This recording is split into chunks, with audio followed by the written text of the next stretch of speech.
कृष्णा कृष्णा हरे हरे, हरे राम राम राम हरे हरे।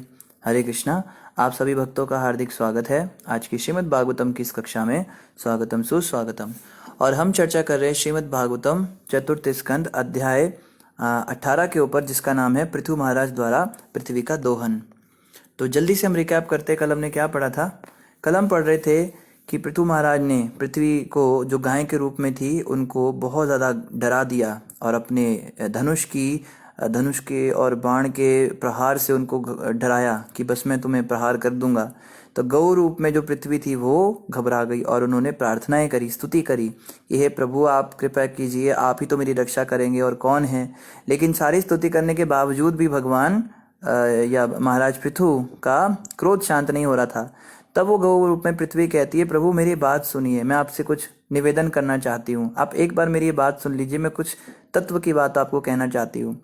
तो जब वो कहने लगी तो उन्होंने शुरुआत इस बात से की कि महान ऋषियों ने कुछ नियम बनाए हैं, कुछ कायदे कानून बनाए हैं संसार में, संसार को चलाने के लिए, और इनकी बात को अगर कोई नहीं मानता तो व्यक्ति मूर्ख होता है और कभी सुख को प्राप्त नहीं करता। तो आज हम इसी श्रृंखला में पढ़ते हैं श्रीमद् भागवतम चतुर्थ स्कंद अध्याय 18 और श्लोक संख्या 4 से हम प्रारंभ करेंगे। तो गौ रूप में पृथ्वी आगे कहती हैं, जो कोई प्राचीन ऋषियों द्वारा बताए गए नियमों तथा आदेशों का पालन करता है वह व्यवहारिक कार्यों में उनका उपयोग कर सकता है। ऐसा व्यक्ति सरलता से जीवन तथा सुखों का भोग कर सकता है। तो सरलता से व्यक्ति जीवन के सुखों का भोग कर सकता है जो प्राचीन ऋषियों के द्वारा बताई गई बातों के अनुसार चलता है। ऐसा मूर्ख पुरुष जो कोई मनोकल्पना द्वारा अपने निजी साधन तथा माध्यम तैयार करता है और साधुओं द्वारा स्थापित दोषहीन आदेशों को मान्यता नहीं प्रदान करता, वह अपने प्रयासों में बार बार असफल होता है। तो पृथ्वी माता बता रही हैं, अगर हम वेद शास्त्रों के अनुसार नहीं चलते, हम बड़े बड़े ऋषि मुनियों के अनुसार नहीं चलते और अपने मन की कोई एक नई धारणा बनाते हैं। आजकल ये बड़ा ट्रेंड चला है, बहुत सारी ऑर्गेनाइजेशंस बन रही है, हम तो उस ऑर्गेनाइजेशन में जाते हैं, हम तो उनको फॉलो करते हैं, और जाके पता करो तो वहाँ पे पता लगा वेद शास्त्रों की तो कोई बात ही नहीं है। वो पूरी तरह से हमने एक अपना वो बनाया है, हमने ऐसा सोचा है, हम ये करेंगे वो करेंगे। नाम क्या लें, आपको बहुत सारे मिलेंगे। आपको भारत में तो इसका पूरी लाइन लग गई, दुनिया भर की, और स्पिरिचुअल ऑर्गेनाइजेशन के नाम पे वेद शास्त्रों की तो बात ही नहीं करते। वो वेदों में जो लिखा है उसके बिल्कुल विपरीत बातें करेंगे और कहेंगे कि ये मेरा फॉर्मूला है, ये मेरी आइडियोलॉजी है, हम उनकी आइडियोलॉजी को फॉलो करते हैं, हम उनकी बताई गई बात को फॉलो करते हैं। वो बड़ा अच्छा बोलते हैं, उनकी बात हमें बड़ी अच्छी लगती है ना। इस प्रकार से लोग, ऐसे लोगों को पसंद करते हैं।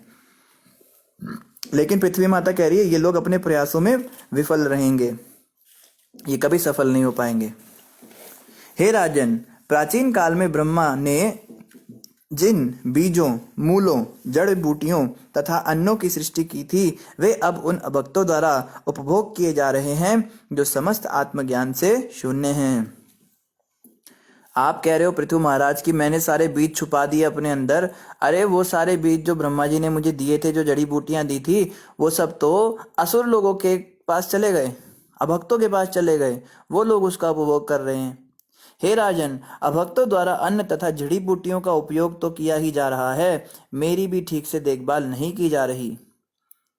मेरी उन राजाओं द्वारा उपेक्षा हो रही है जो उन चोरों को दंड नहीं दे रहे, जो अन्न का उपयोग इंद्रिय तुष्टि के लिए कर रहे हैं। फलस्वरूप मैंने उन समस्त बीजों को छिपा लिया है जो यज्ञ संपन्न करने के निमित्त हैं। इसको समझना है। पृथ्वी के पास भी ना एक कोटा फिक्स होता है कि जैसे कई लोग कहते हैं, आप यज्ञ करोगे, यज्ञ में इतना सारा अन्न चावल बर्बाद करोगे, तो आप जो है इससे अच्छा किसी गरीब को ही खिला दो। अभक्त हो कोई बात नहीं, भगवान का नाम ना लेता हो, बस उसके पास अभाव हो तो उसको दे दो ये पैसा। भगवान के मंदिरों से लोग पैसा चुराना चाहते हैं, सरकारें चुराना चाहती है। अभी आंध्र प्रदेश के अंदर जो मंदिर है भगवान विष्णु के, उनके जो सोने के खजाने, उस पे इनकी गंदी नजर पड़ गई। अब ये लोग कह रहे हैं कि हम वो सारा पैसा सरकारी उस कोष में जब्त किया जाए। तो ये देखो, ये कलयुग की सरकारें होती हैं, ये लोग अभक्त होते हैं और ये कहते हैं कि भगवान का पैसा, ये क्या भगवान का क्या है, भगवान तो कोई इस्तेमाल थोड़ा ना कर रहे, बाहर निकालो, इसका इस्तेमाल करो। हम प्रैक्टिकल बात करते हैं। या शिवलिंग के ऊपर दूध मत चढ़ाओ, वो दूध किसी और को पिलाओ, शिव जी को कोई जरूरत नहीं देने की। तो पृथ्वी कह रही है मैंने तो कोटा फिक्स कर रखा है हर किसी का, जो भगवान की सेवा के लिए वो मैंने छुपा ही लिया, क्योंकि मुझे पता था ये लोग ऐसा करेंगे। ये असुर लोग चाहेंगे कि भगवान वाला हिस्सा भी हम इस्तेमाल करें। बिल्कुल सेम जो आज सिचुएशन है वही उस समय राजा वेण के समय पर हुई थी कि अभक्तों के द्वारा मैं क्यों इन बीजों का भक्षण करने दूं, ये तो प्रभु की पूजा के लिए, ये तो उनके यज्ञ के लिए है।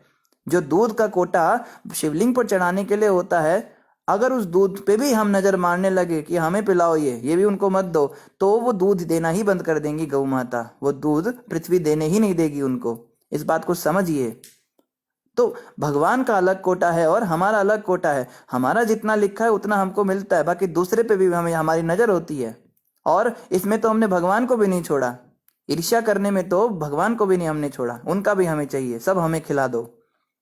भगवान को हम कुछ देना नहीं चाहते। तो ऐसा नहीं होता कि शिवलिंग पर हम दूध चढ़ा देंगे तो हमें कमी होगी। शिवलिंग के ऊपर जो दूध चढ़ा जाएगा उसका कोटा तो पहले से ही पृथ्वी ने फिक्स कर रखा है, वो उनके लिए ही है। और अगर आप उन पे नहीं चढ़ाओगे तो वो ऐसा नहीं है कि वो वाला आपको मिल जाएगा, वो पृथ्वी अपने अंदर छुपा लेगी, वो देगी ही नहीं। पीते रहो, कोशिश करते रहो, निकालते रहो, धोते रहो गाय को। कितना भी आप अन्न का उपयोग करना चाहो कि अन्न को जो है हम यज्ञ में ना बर्बाद करें, इसको खाने में इस्तेमाल करें, तो जो यज्ञ वाला जो हिस्सा होगा वो पृथ्वी छुपा लेगी बीज को, वो देगी ही नहीं। तो पृथ्वी यहाँ पे कह रही है प्रभु आप मुझसे मत सवाल कीजिए कि मैंने इन बीजों को क्यों छुपाया है, ये बीज तो आपकी सेवा के निमित्त थे, इसलिए मैंने इनको छुपा लिया। मेरे भीतर दीर्घ काल से भीगे रहने के कारण सारे धान्य बीज निश्चित रूप से जीर्ण हो चुके हैं, अतः आप तुरंत आचार्यों अथवा शास्त्रों द्वारा बताई गई मानक विधि से उन्हें निकालने की व्यवस्था करें। पृथ्वी कह रही है मैंने इतने समय से इनको दबा रखा है, इतने सालों तक इसको अपने अंदर रखा है समेट कर इन बीजों को, तो प्रभु ये तो जीर्ण हो गए हैं, ये तो खराब हो गए, बीज भीग चुके हैं ये। तो आप जो है आचार्यों और शास्त्रों द्वारा बताई किसी विधि से इनको निकालने का व्यवस्था कीजिए, मैं तो आपको दे नहीं सकती, ये तो इस्तेमाल के लायक नहीं रहे। हे परमवीर, जीवात्माओं के रक्षक, यदि आप जनता को प्रचुर अन्न देकर उनके कष्टों का निवारण करना चाहते हैं और यदि आप मुझे दोहकर उनका पोषण करना चाहते हैं तो इसके लिए आपको उपयुक्त बछड़ा तथा दूध रखने के लिए दोहनी की व्यवस्था तो करनी ही होगी। तो प्रश्न किया था ना विदुर जी ने कि दोहिनी का कौन बना था और बछड़ा कौन बना था। गाय का दूध निकालने के लिए 3 चीजें चाहिए होती है, एक तो स्वयं गौ माता चाहिए होती है, एक दूध जिस बाल्टी में निकालना है वो दोहिनी चाहिए होती है, और एक बछड़ा चाहिए होता है। गाय जब अपने बछड़े को देखती है तो वात्सल्य के कारण उनका दूध निकलता है। तो गौ कहती है, पृथ्वी कहती है गौ तो मैं हूं, बछड़ा और दोहनी लाइए। साथ ही दोहने वाले का भी प्रबंध करना होगा। अब दोहेगा कौन मुझे, ये भी तो समस्या है, तो मुझे दोहने के लिए भी कोई चाहिए। क्योंकि मैं अपने बछड़े के प्रति अत्यंत वत्सला होंगी, अतः मुझसे दूध प्राप्त करने की आपकी मनोकामना पूरी हो जाएगी। मैं मना थोड़ा ना कर रही हूँ आपको, अब मुझे मारने पे आ गई सीधा, अब मैं तो देने को तैयार हूँ, पर एक बछड़ा तो लाओ ना पहले। हे राजन, मैं आपको बता रही हूँ कि आपको समस्त भूमंडल की सतह समतल बनानी होगी। वर्षा ऋतु न रहने पर भी इससे मुझे सहायता मिलेगी। राजा इंद्र की कृपा से वर्षा होती है, इससे वर्षा का जल भूमंडल पर टिका रहेगा, जिससे पृथ्वी सदैव आर्द्र नम रहेगी और इस प्रकार से यह सभी तरह के उत्पादन के लिए शुभ होगा। तो धरती माता आगे बताती है प्रभु आप निकाल भी लोगे बीज तो उन्हें बोओगे कहाँ।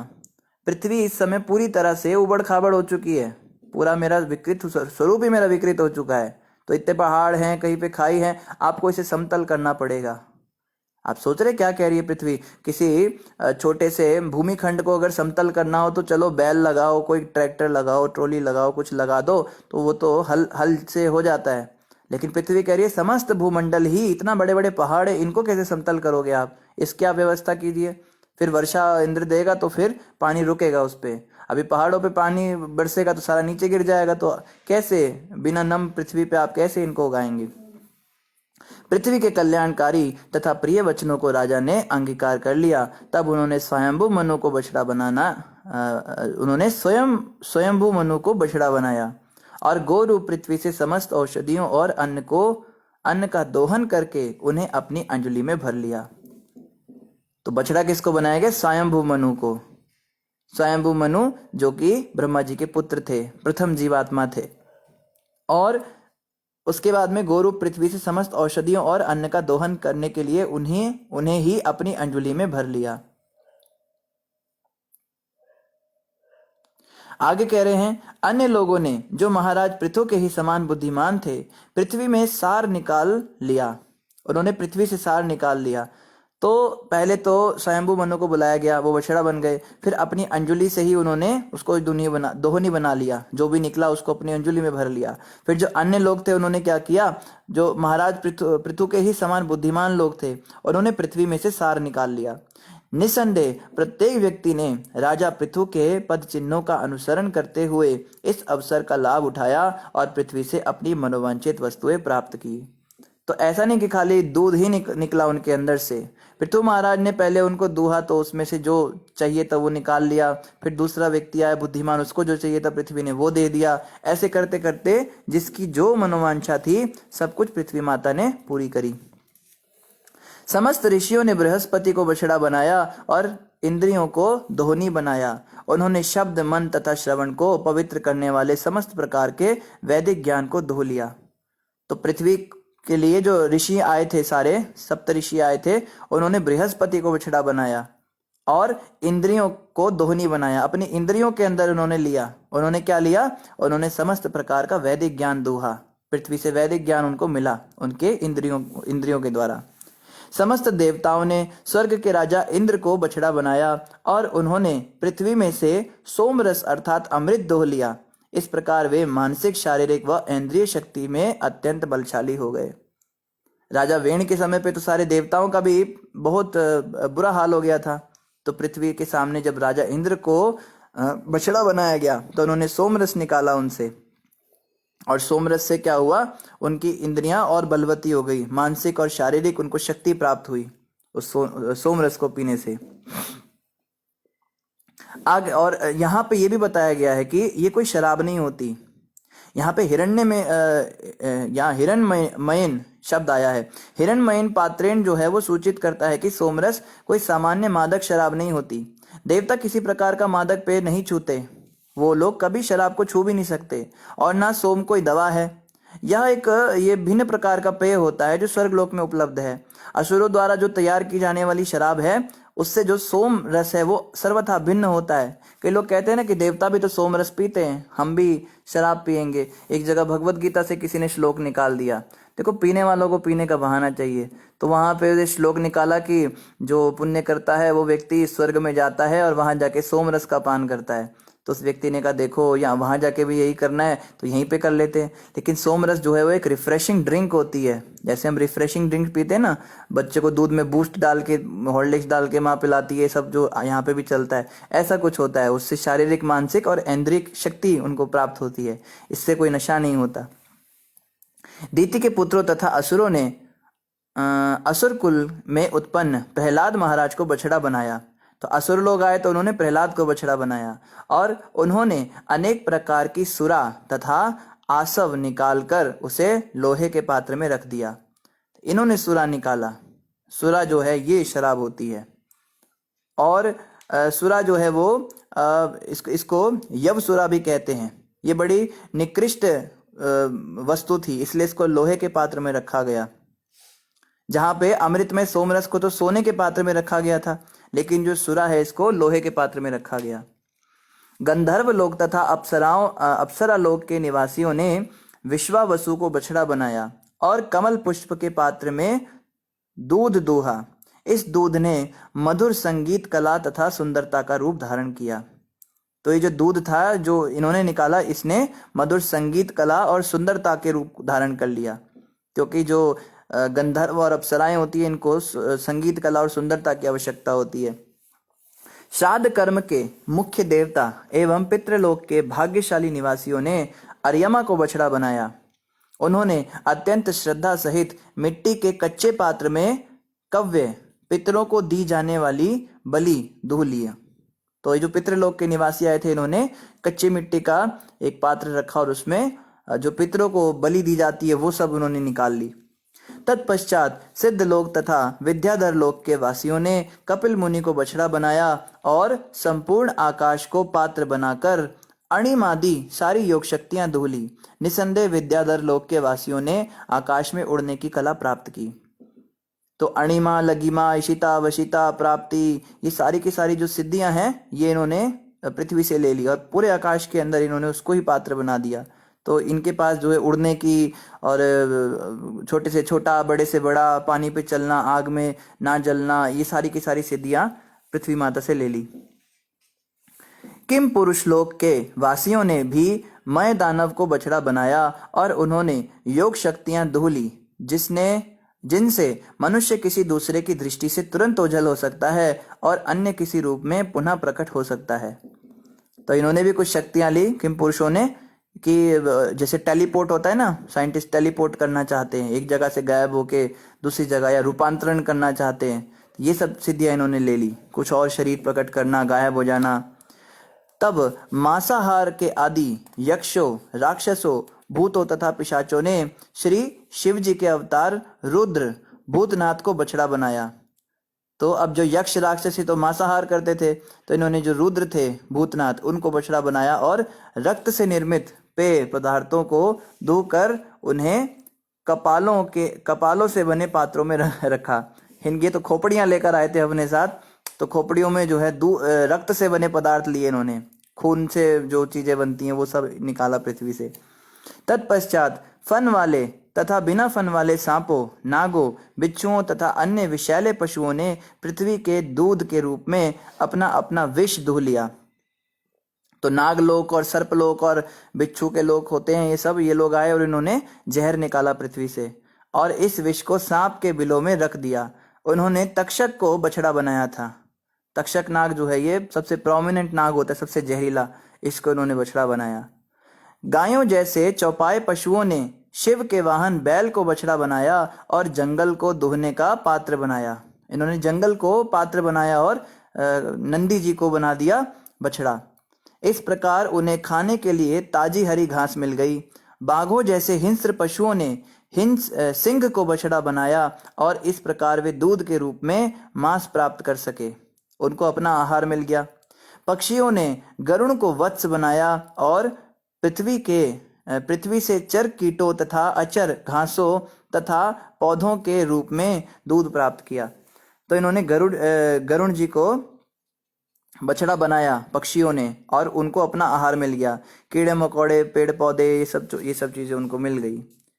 वृक्षों ने बरगद के पेड़ को बछड़ा बनाकर अनेक सुस्वादु रसों को दूध के रूप में दूह लिया।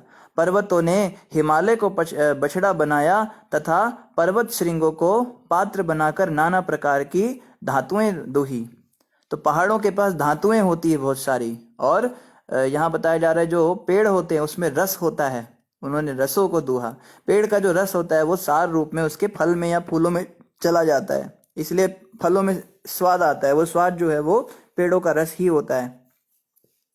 पृथ्वी लोक ने सबों को अपना अपना भोजन प्रदान किया है। राजा पृथु के काल में पृथ्वी पूर्ण रूप से राजा के अधीन थी, अतः पृथ्वी के सभी वासी अपना अपना बछड़ा उत्पन्न करके तथा विभिन्न प्रकार के पात्रों में अपने विशिष्ट प्रकार के दूध को रखकर अपना भोजन प्राप्त कर सके।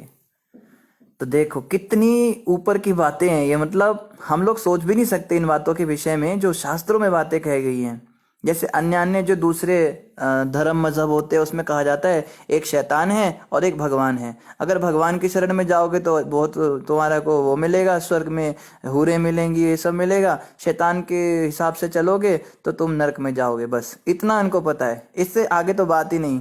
पर यहाँ बताया जा रहा है चाहे शैतान हो चाहे भगवान, जिनको वो भगवान कहते हैं उन्हें हम देवता कहते हैं। देवता, यक्ष, किन्नर, असुर सब के सब पृथ्वी से अपना आहार लेते हैं।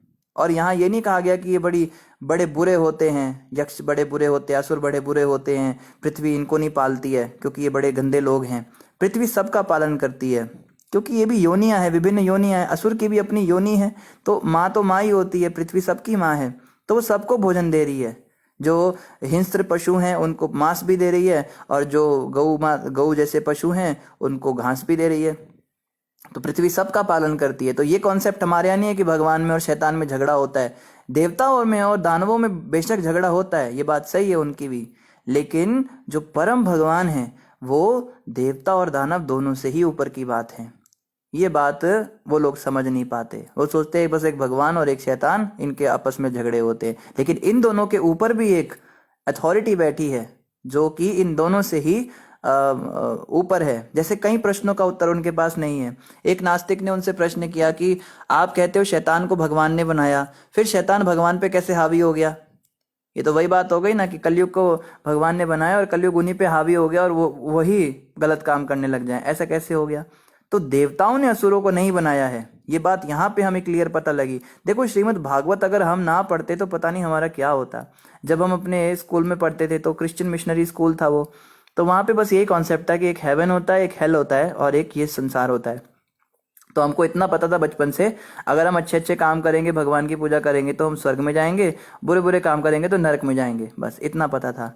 हमें ये थोड़ा ना पता था कि स्वर्ग नरक में जो देवता और असुर होते हैं ये दोनों के ऊपर भी कोई होता है। नहीं तो हमने तो यही सुना था कि देवताओं ने असुरों को बनाया, पर देवताओं ने असुरों को नहीं बनाया। असुर देवता दोनों को भगवान श्री हरि ने बनाया है और श्री हरि के ऊपर किसी का जोर नहीं चलता है। ये बात बहुत ही दूर की बातें हैं जो हम यहाँ पढ़ रहे हैं। तो आगे यहाँ बताया जा रहा है, हे कुरुश्रेष्ठ विदुर जी, इस प्रकार राजा पृथु तथा अन्य भोजियों ने विभिन्न प्रकार के बछड़े उत्पन्न किए और अपने अपने खाद्य पदार्थों को दुह लिया। इस तरह उन्होंने विभिन्न प्रकार के खाद्य पदार्थ प्राप्त किए जो दूध का प्रतीक हैं। तो दूध तो एक सिंबलाइजेशन था, एक प्रतीक था। वास्तव में तो किसी ने खून निकाला, किसी ने जहर निकाला, किसी ने मांस निकाला, किसी ने घास निकाला, किसी ने ज्ञान निकाला, किसी ने शक्तियां निकाली, योग शक्तियां निकाली, जिसको जो चाहिए था उसको वो दूध के रूप में मिल गया। तत्पश्चात राजा पृथु पृथ्वी से अत्यंत प्रसन्न हो गए क्योंकि उसने विभिन्न जीवात्माओं के लिए प्रचुर मात्रा में भोजन की पूर्ति की।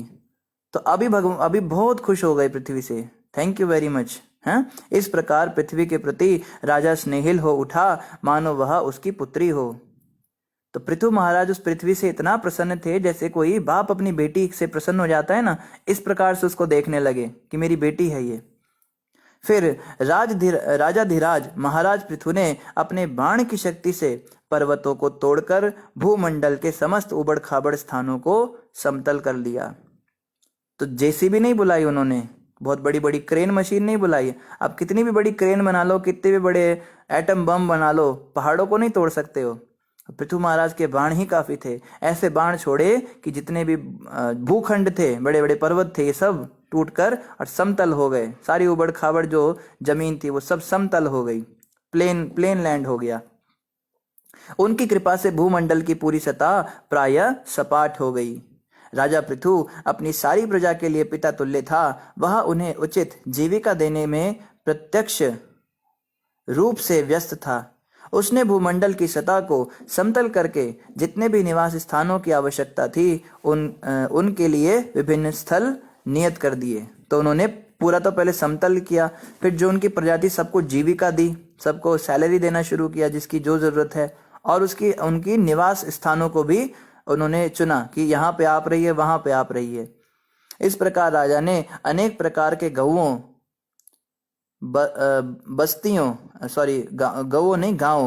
अनेक प्रकार के गांवों, बस्तियों, नगरों की स्थापना की और अनेक किले, ग्वालों की बस्तियां, पशुशालाएं, छावनियां, खाने, खेतीहर बस्तियां तथा पहाड़ी गांव बनवाए।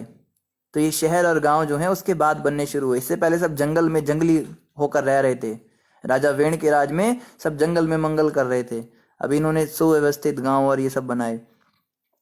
राजा पृथु के शासन के पूर्व विभिन्न नगरों, ग्रामों, गोचरों इत्यादि की सुनियोजित व्यवस्था नहीं थी। सब कुछ तितर बितर था और हर व्यक्ति अपनी सुविधा के अनुसार अपना वास स्थान बनाता था। किंतु राजा पृथु के काल से नगरों तथा ग्रामों की योजनाएं बनने लगी।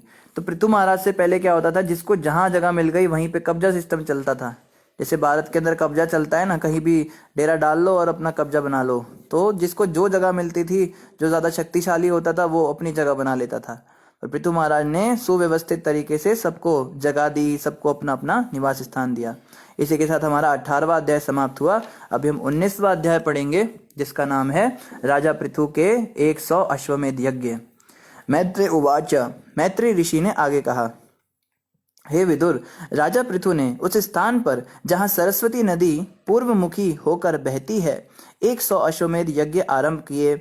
यह भूखंड ब्रह्मावर्त कहलाता है, जो स्वयंभू मनु द्वारा शासित था। तो एक जगह उन्होंने सरस्वती नदी के तट पर ढूंढी जहां पे उन्होंने 100 अश्वमेध यज्ञ किए। जब स्वर्ग के राजा सर्वाधिक शक्तिशाली इंद्र ने यह देखा तो अब देखो कहीं पे अश्वमेध यज्ञ बाद में होता है, इंद्रदेव की नजर पहले पड़ जाती है। अब कोई भी व्यक्ति अश्वमेध यज्ञ करता है तो इंद्रदेव को घबराहट हो जाती है, क्योंकि अगर कोई व्यक्ति 100 अश्वमेध यज्ञ कर ले तो उसको इंद्र की पोस्ट मिल जाएगी, वो इंद्र बन जाएगा। तो जो अभी इंद्र है उसको अपनी कुर्सी छोड़नी पड़ेगी। इसलिए इनको बड़ी टेंशन हो जाती है कि अगर मेरा आसन हिल गया, मेरे आसन पर ये बैठ गया तो फिर मेरा क्या होगा। तो अभी इन्होंने खाली अश्वमेध यज्ञ करने का शुरू ही किया था कि राजा इंद्र ने देख लिया। और उसके बाद क्या, उसके बाद उन्होंने विचार किया कि सकाम कर्मों में राजा पृथु उससे बाजी मारने जा रहा है, अतः वह राजा पृथु द्वारा किए जा रहे यज्ञ महोत्सव को सहन न कर सका। इंद्र को बिल्कुल भी ये सहन नहीं हुआ कि राजा पृथु जो है ये अश्वमेध यज्ञ कर रहे हैं। भगवान विष्णु हर प्राणी के हृदय में परमात्मा रूप में स्थित हैं। वे समस्त लोकों के स्वामी तथा समस्त यज्ञ फलों के भोक्ता हैं। वे राजा पृथु द्वारा किए गए यज्ञों में साक्षात उपस्थित थे। तो पृथु महाराज के यज्ञ में भगवान विष्णु साक्षात उपस्थित थे। और क्या किया, जब भगवान विष्णु यज्ञ स्थल में प्रकट हुए तो उनके साथ ब्रह्मा जी, शिव जी तथा सभी लोकपाल एवं उनके अनुचर भी थे। जब वे वहां प्रकट हुए तो गंधर्व लोक निवासियों, ऋषियों तथा अप्सरा लोक के निवासियों सभी ने मिलकर प्रशंसा की। जैसे दक्ष प्रजापति के यज्ञ में हुआ था ना कि सारे देवता स्वयं प्रकट हुए थे अपना भाग लेने के लिए, ऐसे पृथु महाराज के यज्ञ में भी सारे के सारे देवता प्रकट हो गए और उनकी खूब सारी प्रशंसाएं हो रही है। ऋषि, अप्सरा लोक के निवासी सब मिलकर उनकी स्तुतियां गा रहे हैं। भगवान के साथ में सिद्ध लोक तथा विद्याधर लोक के वासी दीति के समस्त संतानें, असुर तथा यक्षगण थे। उनके साथ सुनंद तथा नंद इत्यादि उनके प्रमुख पार्षद भी थे। तो ऐसा नहीं है कि भगवान देवताओं से प्यार करते हैं और असुरों से नफरत करते हैं, भगवान सबको साथ लेके चलते हैं। तो यहाँ बता रहे हैं कि विद्याधर लोक के निवासी दीति के पुत्र, दीति की सारी संतानें ये थी ना, सारी असुर थी, यक्ष और असुर, इनको भी भगवान साथ लेकर आए थे अपने। तो एक लीडर को ऐसा होना चाहिए, ये बहुत इंपॉर्टेंट यहाँ पे एक शिक्षा है। जब हमें लीडर बनना है ना तो हमको ध्यान रखना होगा कि हमें सबको साथ लेके चलना है। कुछ लोग तो बहुत अच्छे होते हैं और कुछ लोग बड़े ही बेकार होते हैं। जो लोग बहुत अच्छे होते हैं वो हमें बड़े पसंद होते हैं क्योंकि उन पर हमें मेहनत नहीं करनी पड़ती। लेकिन जो बेकार लोग होते हैं उनको हम अपने साथ नहीं रखना चाहते। जैसे स्कूल के अंदर जो टीचर भी है वो भी उन्हीं बच्चों को ज़्यादा ध्यान देती है जो पढ़ाई में अच्छे होते हैं। जो पढ़ाई में ख़राब होते हैं उन पे कोई टीचर ध्यान नहीं देना चाहता क्योंकि उन पे मेहनत लगती है। लेकिन भगवान ने सिखाया है लीडरशिप का मतलब क्या होता है। When you are a leader, जब आप किसी चीज़ की किसी की अध्यक्षता कर रहे हो तो खराब व्यक्ति को भी आपको एंगेज करना आना चाहिए। खराब व्यक्ति को खराब काम में लगाओ। अब मान लो कोई गुंडा बदमाश है, ठीक है, ऐसे नेचर का है और वो भक्त बन गया, मंदिर में आ गया। अब आप कहो भाई ये तो बड़ा गुंडा बदमाश है, ये तो बिल्कुल बेकार व्यक्ति है, इसको क्या भक्ति करेगा ये, पर उसकी अपनी उपयोगिता है। अब कभी कोई नास्तिक व्यक्ति भक्तों पे आरोप लगाए, मंदिर के ऊपर कोई आक्रमण करे तो उसको आगे कर दो, भाई अब ये काम तेरा है और देखो वो क्या मजेदार काम करेगा। तो हर व्यक्ति की अपनी उपयोगिता होती है। कई लोग जो होते हैं वो भगवान के खिलाफ बोलते हैं, शास्त्रों के खिलाफ बोलते हैं, उनके आगे इनको भेज दो, भैया जरा उनको चुप करके आओ, ज़्यादा बोल रहे हैं वो लोग। तो हर व्यक्ति की अपनी। प्रभुपाद जी से हमें सीखना है। प्रभुपाद जी ऐसे लीडर थे जो हर किसी को साथ लेके चलते थे। प्रभुपाद जी जब वेस्टर्न कंट्रीज में गए तो वहाँ पे हिप्पी लोग रहते थे। वो लोग नंगे धड़ंगे बैठे होते थे पार्क के अंदर, स्त्री पुरुष सब, बच्चे छोटी छोटी उम्र के 18-20 साल के और नंगे बैठे हैं और वहीं पे मल त्याग कर रहे हैं, वहीं खा रहे हैं, बिल्कुल जानवरों का जीवन। क्योंकि वो लोग स्ट्राइक कर रहे थे, वहाँ पे एक स्ट्राइक चल रही थी वियतनाम से, जब युद्ध चल रहा था तो उन्होंने बोला हम नहीं युद्ध करेंगे, गवर्नमेंट पकड़ पकड़ के उनको युद्ध करने भेज रही थी, तो उन्होंने गवर्नमेंट के खिलाफ ऐसा एक हिप्पी मूवमेंट चलाया। और वो लोग बिल्कुल नशे में LSD लेते थे, ड्रग्स। वहाँ पे मान्यता ये थी LSD लेके आप भगवान बन जाओगे। जो व्यक्ति शराब का नशा करता था वो सोचता था अब मैं भगवान बन चुका हूँ, ये वहाँ का कॉन्सेप्ट हो गया था, और वो लोग मानते थे इस बात को। तो जब प्रभुपाद जी गए, उन्होंने बोला कि मैं तुम्हें बताऊंगा भगवान कौन है। तो कहते स्वामी जी आप तो केवल बताओगे भगवान कौन है, हम आपको भगवान बना सकते हैं, आपको बनना है तो बताओ, हम आपको अभी के अभी बना देते हैं। तो प्रभुपाद ने कहा कैसे, ये लोग जानवर है। पर प्रभुपाद जी ने उनसे भी काम लिया ना। देखो उन हिप्पियों को प्रभुपाद जी ने इस्तेमाल किया और इस हरे कृष्णा आंदोलन को महज 11 साल के अंदर पूरे विश्व में एकदम बम की तरह विस्फोट किया, फैला दिया हर जगह। दुनिया के कोने कोने से हरिनाम की आवाजें आने लगी, मृदंग करताल की आवाजें आने लगी। और वो लोग जो ये मांस मछली खाना और अवैध स्त्री पुरुष संग करना इनका रोज का काम था, ये लोगों ने शराब क्या चाय कॉफी छोड़ दी। मांस तो बड़ी दूर की बात, इन्होंने प्याज लहसुन खाना छोड़ दिया। ये सारे ब्रह्मचारी सन्यासी बने या गृहस्थ बने तो अच्छे गृहस्थ बने, और जुआ सट्टा खेलना छोड़ा। सुबह 4 बजे उठ के नहाना शुरू किया इन्होंने, मंगल आरती करके 16 माला का जप शुरू किया। आप सोच सकते हैं कितनी बड़ी बात है। हम इन बातों को समझ नहीं पाते, हम बस बोल देते हैं कि हमने सुना है, बट कभी विचार करो, ये बहुत बड़ी बात है ऐसे लोगों को एंगेज करना। इसका मतलब प्रभुपाद जी में ये लीडरशिप की क्वालिटी थी, तभी वो ऐसा कर पाए। जब पृथु महाराज के अंदर गुण है, भक्तों में भी भगवान के गुण आ जाते हैं। तो यहाँ से हमें ये सीखना है कि यक्ष और असुरों को भी भगवान साथ लेकर चलते थे, तो हमको भी सबको साथ लेके चलना है। हो सकता है कोई गड़बड़ हो, बदमाश हो, पर उसको भी हमें, उसका भी तिरस्कार नहीं करना, उसको भी साथ लेके आगे बढ़ाना है ना। सबको साथ लेके चलना चाहिए। भगवान विष्णु के साथ भगवान की सेवा में सदैव लगे रहने वाले परम भक्तगण अर्थात कपिल, नारद तथा दत्तात्रेय नामक ऋषि और साथ ही साथ सनत कुमार इत्यादि योगेश्वर उस यज्ञ में सम्मिलित हुए। तो ये सब बड़े बड़े जो VIPs हैं, ये तो दुनिया के VIP तो हमको पता है ना, ये लोग ब्रह्मांड के VIP हैं, ये सब आए थे वहां पे उस यज्ञ में। हे विदुर, उस महान यज्ञ में सारी भूमि दूध देने वाली कामधेनु बन गई, और इस प्रकार यज्ञ संपन्न करने से जीवन की समस्त आवश्यकताएं पूरी होने लगी। बहती हुई नदियां समस्त प्रकार के स्वाद, मीठा, खट्टा, चटपटा इत्यादि प्रदान करने लगी, और बड़े बड़े वृक्ष प्रचुर मात्रा में फल तथा मधु देने लगे। गायें पर्याप्त हरी घास खाकर प्रभूत मात्रा में दूध, दही, घी तथा अन्य आवश्यक वस्तुएं देने लगी। सामान्य जनों तथा समस्त लोकों में प्रमुख देवों ने राजा पृथु को तरह तरह के उपहार लाकर प्रदान किए। समुद्र अमूल्य रत्नों से तथा पर्वत रसायनों एवं उर्वरकों से पूर्ण थे। चारों प्रकार के खाद्य पदार्थ प्रभुत मात्रा में उत्पन्न होते थे। तो बता रहे जब इस प्रकार से पृथ्वी माता का दूहन हुआ और उसके बाद में ये यज्ञ हुआ, तो बताते उस समय पूरी पृथ्वी पे सारे के सारे पेड़ फलों से लदे होते थे। आजकल आप बाहर जाओ तो पेड़ों पे फल ही नहीं होते हैं, उनको जबरदस्ती उगाना पड़ता है, उनमें इंजेक्शन डाल डाल के। पृथ्वी देना नहीं चाहती, पृथ्वी सब देगी, लेकिन अगर हम उनकी यज्ञ करेंगे, उनकी प्रॉपर भक्ति करेंगे, भगवान विष्णु की भक्ति करेंगे, तब वो देगी। इस बात को हम समझ नहीं पाते। इसलिए प्रभुपाद जी कहते थे इस हरे कृष्णा आंदोलन को पूरे विश्व में फैलाइए। जैसे कोई व्यक्ति कहता है ना आप मेरे मजहब को फैलाइए, आप मेरे धर्म को फैलाइए, तो इसका मतलब ये होता है कि वो एक पॉलिटिकल एजेंडा कर रहा है। वो चाहता है सब मेरे अनुयायी बन जाए, मैं राजा बन के बैठ जाऊं। पर प्रभुपाद जी 70 साल की उम्र में क्यों कह रहे हैं कि पूरे विश्व में इस आंदोलन को फैलाओ? उन्हें क्या आशा थी कि वो 100 साल और जिएंगे राजा बनने के लिए? नहीं, इस हरे कृष्ण आंदोलन से ही तो संसार का वास्तव में कुछ भला होगा। जब घर घर में हरिनाम होगा, जगह जगह महामंत्र का जाप होगा, तो पृथ्वी देवी देखेंगी ना मेरे पति देव का ये लोग भक्त बन रहे हैं। जब माता देखती है कि बच्चा पिता भक्त हो गया, तो माँ भी उस पर बड़ी दयालु हो जाती है, और फिर पृथ्वी सब कुछ देंगी, सब कुछ देंगी। सारे पेड़ फिर से लद जाएंगे, मधु निकलेगा, सब कुछ एकदम ओरिजिनल आ जाएगा। ये प्लास्टिक के चावल और चर्बी वाला घी नहीं पीना पड़ेगा हमको, ये सब खत्म हो जाएगा सिस्टम। लेकिन अभी ऐसा नहीं है, तो इसका कारण यही है, नास्तिकता। इसलिए आप सभी भक्तों से हमारा भी अनुरोध है, प्रचार करो भैया, प्रचार करो। जहां जो दिख जाए उसको हरिनाम करो। आप कहो भाई दुनिया में इतने सारे लोग हैं, हम कितनों को भक्त बना लेंगे? अरे हम कौन होते हैं भक्त बनाने वाले? प्रभुपाद जी कहते हैं अगर कोई एक व्यक्ति भी शुद्ध भक्त बन जाए तो वो पूरी दुनिया का उद्धार कर सकता है। इतना सामर्थ्य रखते हैं वो। ब्रह्मांड तारिते शक्ति धरे जने जने। एक एक वैष्णव के पास इतनी शक्ति है, पूरे ब्रह्मांड का भी उद्धार कर सकता है। भगवान उसको निमित्त बनाएंगे। आप निमित्त बनने की इच्छा तो करो, आप भगवान से प्रार्थना तो करो, प्रभु मुझे आप निमित्त बनाइए। हमारे तो अपने ही झगड़े खत्म नहीं होते, आपस में ही बस हम मरते रहते हैं।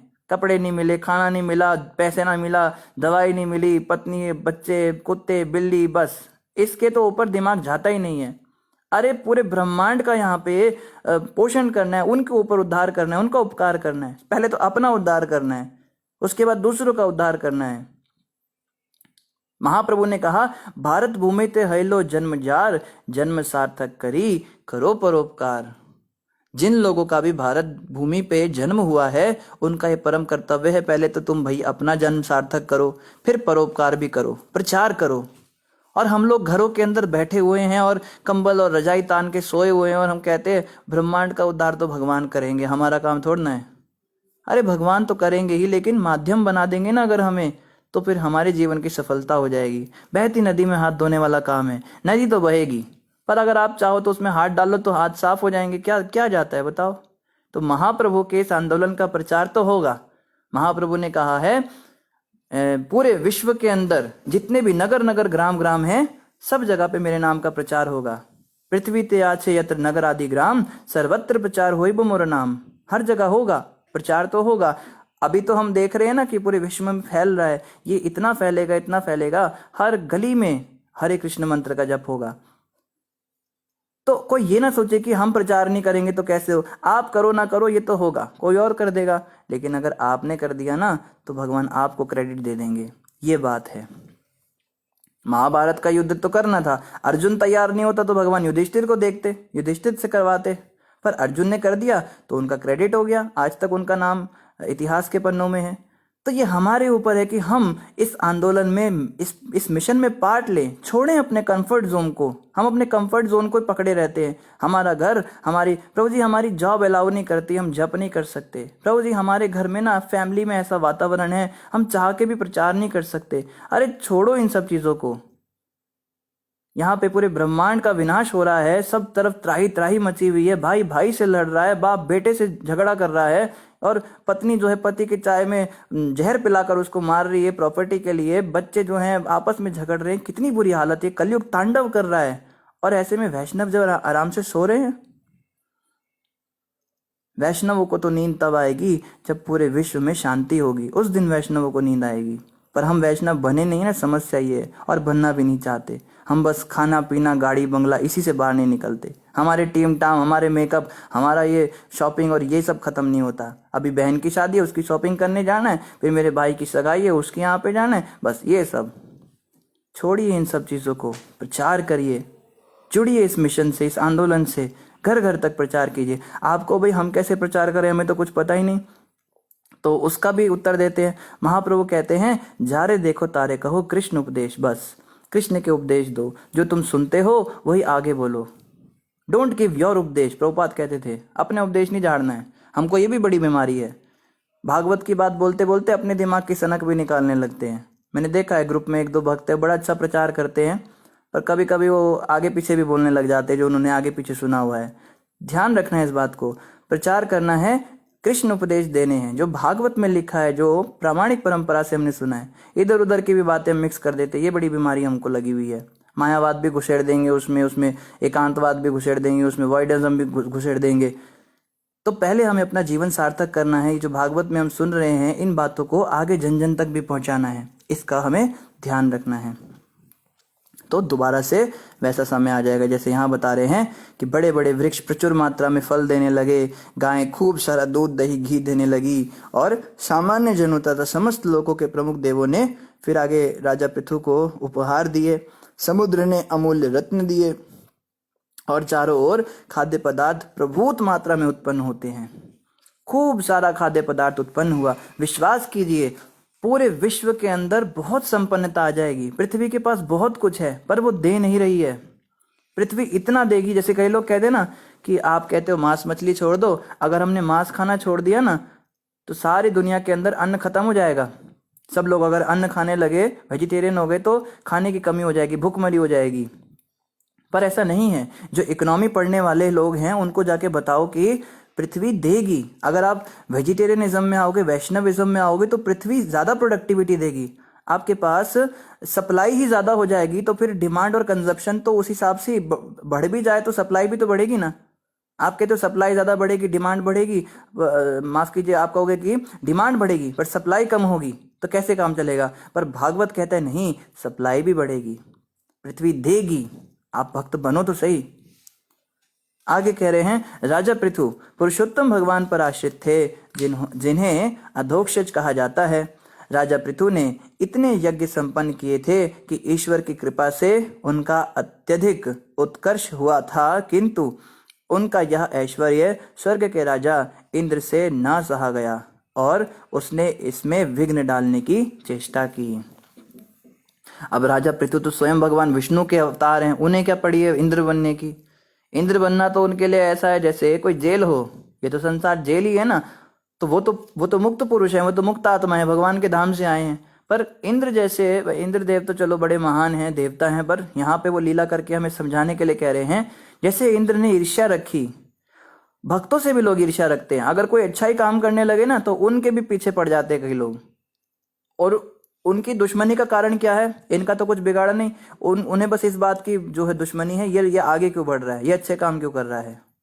जब सारी सरकारें भ्रष्ट है तो ये क्यों नहीं भ्रष्टाचार कर रहा है, इसको भी भ्रष्टाचार करना चाहिए। वो मुसलमानों को भड़का देंगे, इनको भड़का देंगे, भाई इसके खिलाफ नारे लगाओ, ये सब हम देखते हैं आए दिन, पॉलिटिक्स में देखते हैं सब होते हुए। हम अपने घर में ये देख सकते हैं, एक भाई अगर थोड़ा भक्त बनने लगे तो बाकी सब कुत्ते की तरह उसके पीछे पड़ने लगते हैं। बड़ा भक्ति कर रहा है, बड़ा ये कर रहा है, बड़ा ड्रामा कर रहा है। अरे मंदिर में नहीं छोड़ते लोग। हम मंदिर में अगर थोड़ा कुछ क्लासेस शुरू कर दे, प्रवचन करना शुरू कर दे, थोड़ा प्रचार शुरू कर दे, फिर देखो आगे पीछे क्या बातें होने लगेंगी। बहुत हवा में उड़ रहा है, बड़ा गुरु बन रहा है, बड़े शिष्य बनाने के चक्कर में है, बड़ा मान प्रतिष्ठा के पीछे पड़ गया, ये पागल हो चुका है। कंप्लेन लगाते हैं, सीनियर डिवोटीज को कंप्लेन लगाएंगे, प्रभु जी ये ना बड़े बड़े आजकल प्रवचन झाड़ने लगा है, इसको जरा सेट करो आप, ऐसा बोलते हैं। तो ईर्ष्या जो है ये तो देवताओं में पाई जाती है, तो मनुष्यों की तो बात ही क्या। लेकिन हमें इससे बचना है। दूसरे की प्रगति देखकर हमें जलना नहीं है, दूसरे की प्रगति देखकर हमें उसको और उत्साह देना है।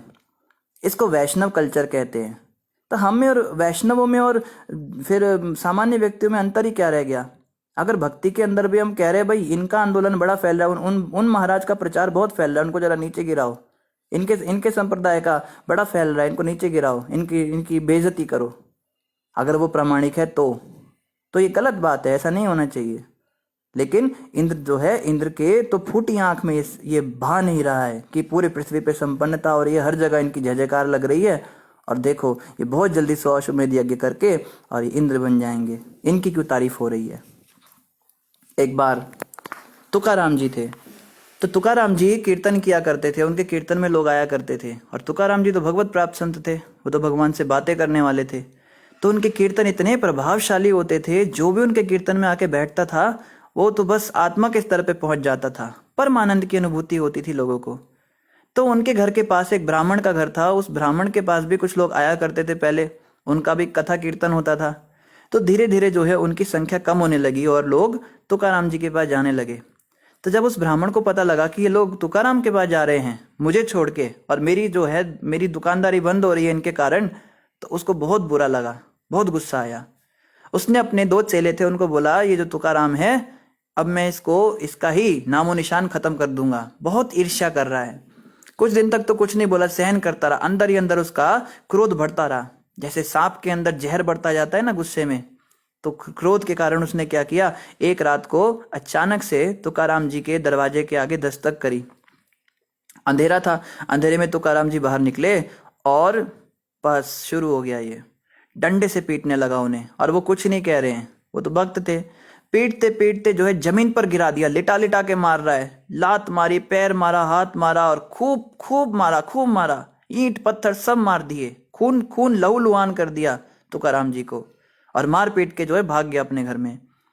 रात को उनकी पत्नी अवली बाहर आई तो कहती है देवा देवा ये क्या हो गया। बहुत घबराई और डर गई, क्योंकि पति के प्रति बहुत समर्पित थी, भक्त तो नहीं थी पर बहुत पतिव्रता थी वो।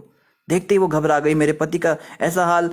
तुरंत अंदर ले गई, उनका इलाज किया, उनकी मरहम पट्टी की और वो करहा रहे दर्द से, विठल विठल विठल ऐसे ऐसे कर रहे हैं।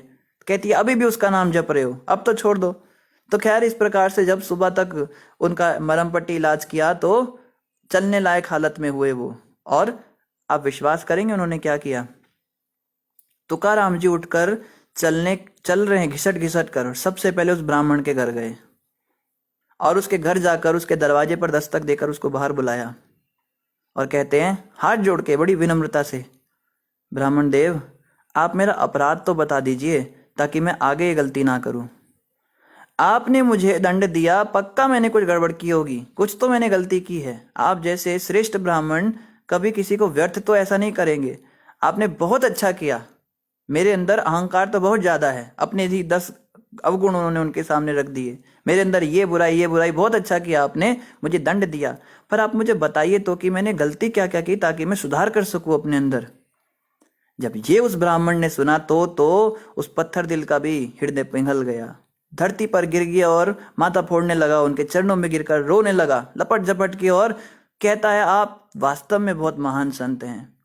मैंने जितना आपके बारे में सुना था आप उससे भी ज्यादा महान हैं, लेकिन अब ये बताइए मेरा क्या होगा? मैंने तो इतना घनघोर अपराध कर दिया, इतने शुद्ध भक्त के चरणों में मुझे तो नर्क के अंदर भी जगह नहीं मिलेगी। तब तुकाराम जी कहते तुम चिंता मत करो, तुम्हारा कुछ बुरा नहीं होगा, मैं भगवान से तुम्हारे लिए प्रार्थना करूंगा, तुम्हें कोई पाप नहीं लगेगा। भक्त देखो ऐसे होते, वैष्णव ऐसे होते हैं, लेकिन जो लोग ईर्ष्यालु होते हैं, ईर्ष्यालु लोग भक्तों से भी ईर्ष्या करते हैं, उनका भी सर्वनाश करने के लिए तुले रहते हैं। तो इंद्र को भी सहन नहीं हुआ कि पृथु महाराज कैसे इतना ज्यादा नाम कमा रहे हैं, इतना यश कमा रहे हैं। और उन्होंने क्या किया? स्वर्ग के राजा इंद्र ने विघ्न डालने की कोशिश करी। क्या विघ्न डाला? जिस समय महाराज पृथु अंतिम अश्वमेध यज्ञ कर रहे थे तो इंद्र ने अदृश्य होकर यज्ञ का घोड़ा चुरा लिया। अश्वमेध यज्ञ क्या होता है? इसमें एक घोड़े को छोड़ा जाता है, उस घोड़े पे झंडा होता है और उसके ऊपर एक पत्र लिखा होता है, और वो घोड़ा जो है जगह जगह जाता है। तो जिस राजा का वो घोड़ा होता है उसकी ध्वजा देखकर सभी लोग जिस जिस राज्य में वो जाता है सब उस पर पत्र पर साइन कर देते हैं अपना कि हाँ हम इन राजा का शासन स्वीकार करते हैं, हम सब इनके अधीन हैं।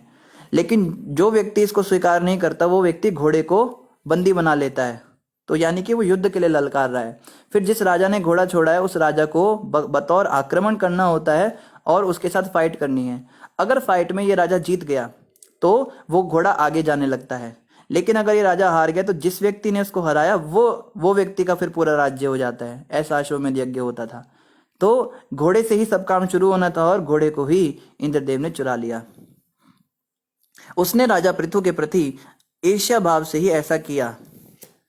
घोड़े को ले जाते समय राजा इंद्र ने ऐसा वेश धारण कर रखा था जिससे वह मुक्त पुरुष जान पड़े, तो छद्म वेश धारण कर लिया। आजकल तो कलयुग में बहुत मिलते हैं ऐसे साधु का वेश धारण करके, और अंदर ही अंदर बिल्कुल विषयी कीट होते हैं, वहशी दरिंदे होते हैं। साधु बन के आते से सीता माता के पास आया था ना रावण, तो वैसे ही ये लोग होते हैं। जगह जगह जाते हैं और लोगों से पैसे मांगते हैं और उनको डराते हैं, तुमको ये हो जाएगा, तुम्हारे घर में तुम्हारा पति मर जाएगा, तुम्हारे पे ये ग्रह लग जाएगा, 100 रुपए नहीं दिए तो काली माता कुपित हो जाएगी, कुछ कुछ बोल के डराते हैं। पर इन लोगों की बातों में कोई शक्ति नहीं होती, इनसे घबराने की कोई बात ही नहीं होती है। तो ये तो वो हैं, ये तो झूठे लोग हैं। हमारे गुरुजी कहते हैं साधु भूखा भाव का, धन का भूखा नाय, धन का भूखा जो फिरे सो तो साधु नाय। साधु तो भाव का भूखा होता है, ये जो धन के भूखे फिरते हैं ना ये साधु नहीं होते।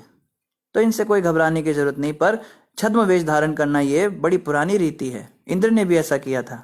तो मुक्त पुरुष के कपड़े पहन के घूम रहे हैं और अंदर ही अंदर ईर्ष्या लिए घूम रहे हैं। वास्तव में उसका यह वेश ठगी के रूप में था, क्योंकि इससे झूठे ही धर्म का बोध हो रहा था।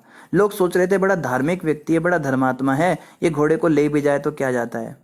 इस प्रकार जब इंद्र आकाश मार्ग में पहुंचा तो अत्रि मुनि ने उसे देख लिया और समझ गए कि स्थिति क्या है। अब देखो कुछ ना कुछ तो प्लान में गड़बड़ होनी थी। इंद्र का प्लान इतनी आसानी से तो सक्सेसफुल होना नहीं था। अत्रि ऋषि ने रास्ते में इंद्र को जाते हुए देख लिया और वो समझ गए, वो तो पहचान जाते हैं। तो उन्होंने पहचान लिया कि क्या हो रहा है। जब अत्रि मुनि ने राजा पृथु के पुत्र को राजा इंद्र की चाल बताई तो वह अत्यंत क्रुद्ध हुआ और ठहरो ठहरो कहते हुए इंद्र को मारने के लिए उसका पीछे करना लगा। अत्रि ऋषि ने जब देखा ऐसे इंद्र जा रहा है तो उन्होंने तुरंत जाके पृथु महाराज के बेटे को बता दिया कि देखो वो इंद्र तुम्हारा घोड़ा ले जा रहा है, सब बर्बाद कर देगा। तो बेटा जो है तुरंत ठहरो ठहरो करके उसके पीछे पीछे भागने लगा इंद्र के। राजा इंद्र ने सन्यासी का कपट वेश धारण कर रखा था, उसके सिर पर जटाजूड़ था और सारा शरीर राख से पुता हुआ था। ऐसे वेश में देखकर राजा पृथु के पुत्र ने इंद्र को धर्मात्मा तथा पवित्र सन्यासी समझा, अतः उसने उस पर अपने बाण नहीं छोड़े। तो इंद्र जो है बड़ा हंसता हुआ चेहरा, एकदम आंखें बड़ी प्यारी सी और पीछे ऐसे स्माइल देने लगा कि मैं तो बहुत बड़ा भक्त हूँ, जटाजूड़ रखी हुई है, पूरे शरीर पे राख लपेटी हुई है। तो उसको लगा ये तो कोई बहुत बड़े महात्मा लग रहे हैं। उसने अपने बाण नहीं छोड़े उनके पीछे।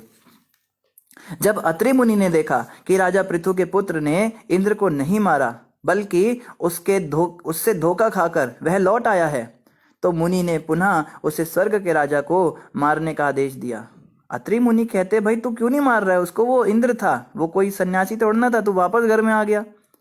क्योंकि उनके विचार में इंद्र राजा पृथु के यज्ञ में विघ्न डालकर समस्त देवताओं में सबसे अधम बन चुका था।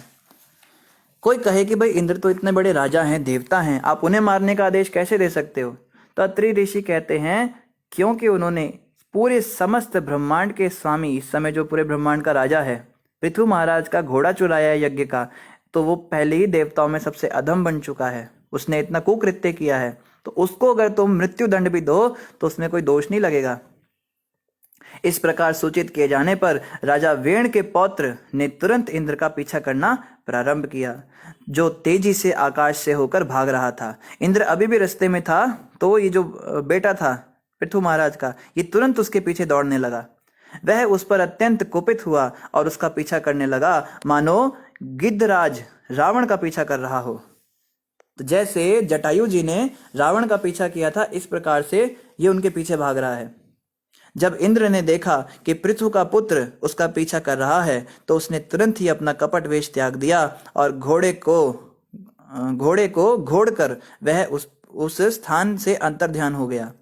महाराज पृथु का महान वीर पुत्र घोड़े को लेकर अपने पिता के यज्ञ स्थल में लौट आया। तो जब इंद्र ने देखा कि वो तो पीछे ही पड़ गया, भागा हुआ आ रहा है और मारने के लिए जान से ही मार देगा, तो इंद्र ने क्या किया, तुरंत घोड़ा छोड़ दिया और अपने असली स्वरूप में आकर गायब हो गए उस जगह से। तो गायब हो गए तो घोड़े को लेकर अब ये बेटा वापस आ गया इनका।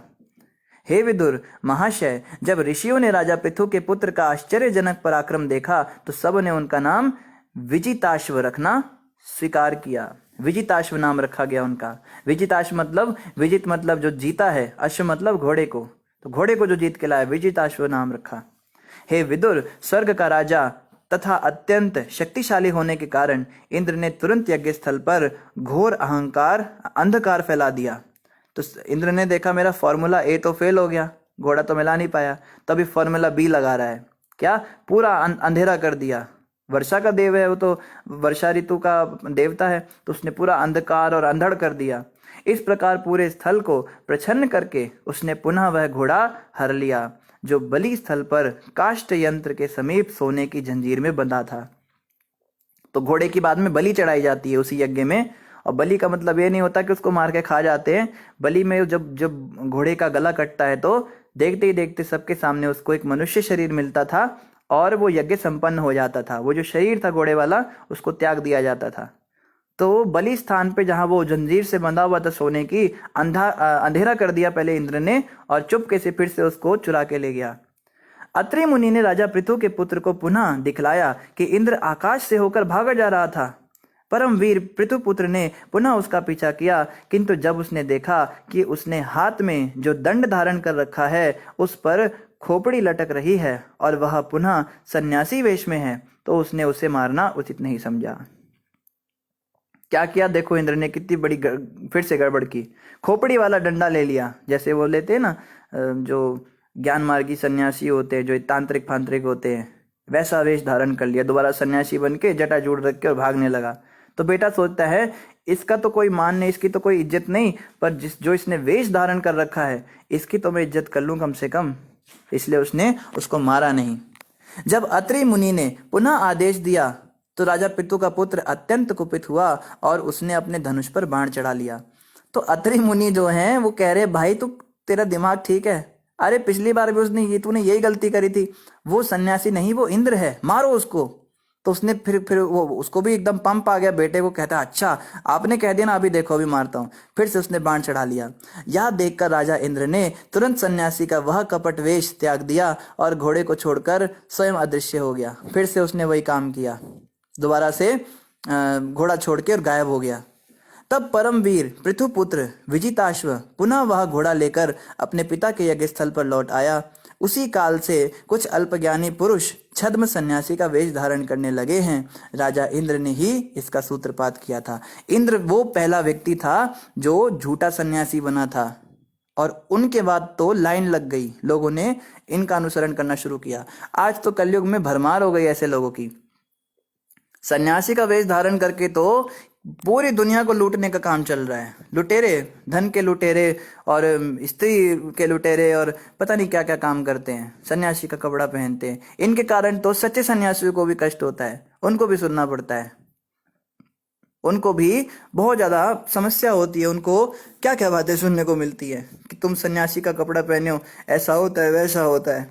तो ये सब इंद्रदेव ने शुरू किया था। आगे फिर क्या हुआ ये हम कल यहीं से आगे प्रारंभ करेंगे। समय लगभग पूरा हो गया। आप में से किसी भक्त का कोई प्रश्न हो तो आप कमेंट पर अवश्य अपना प्रश्न डाल सकते हैं। तो जिन भी भक्तों ने हरे कृष्णा बोला है और दंडवत प्रणाम बोला है, आप सभी को भी हमारी ओर से हरे कृष्णा और दंडवत प्रणाम। लखविंदर जी कह रहे हरे कृष्णा प्रभु जी, और वॉइस इज ऑलवेज अट्रैक्टिव। धन्यवाद लखविंदर प्रभु जी।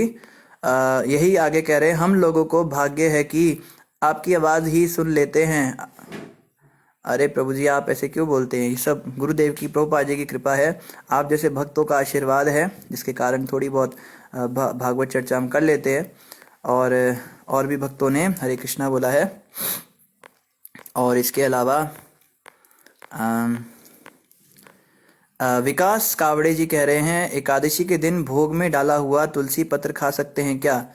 विकास जी, अगर तुलसी पत्र हमने अन्न वाले भोग में डाला है तो हम उसको नहीं खा सकते, क्योंकि वो अन्न वाला हो गया है। अगर हमने फलाहार में उसको डाला है तो हम खा सकते हैं। तो ठाकुर जी को तो अन्न का भोग लग जाता है एकादशी में, क्योंकि व्रत हमारा है, भगवान का नहीं।